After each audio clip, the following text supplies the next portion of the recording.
আল্লাহ সুবহানাহু তাআলা এই পৃথিবীকে যেইভাবে ডেভেলপ করেছেন, পৃথিবীর সিস্টেমকে যেইভাবে সাজিয়েছেন, মানুষ যেমন সফটওয়্যার তৈরি করে, গেম তৈরি করে, আল্লাহ সুবহানাহু তাআলা এই পৃথিবীর সিস্টেম যেভাবে সাজিয়েছেন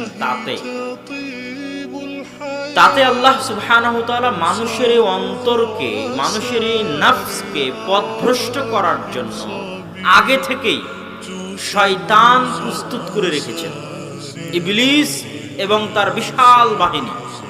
আর এই ইবলিস এবং বিশাল বাহিনীকে আল্লাহ ক্ষমতা দিয়েছেন যে তারা আমাদের এই নফসকে কন্ট্রোল করতে পারবে।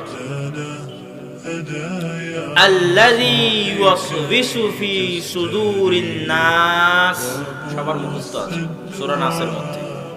ওই শয়তান থেকে পরিত্রাণ চাই, যেই শয়তান মানুষের অন্তরে, মানুষের হৃদয়ে, মানুষের নফসে ওয়াসওয়াসা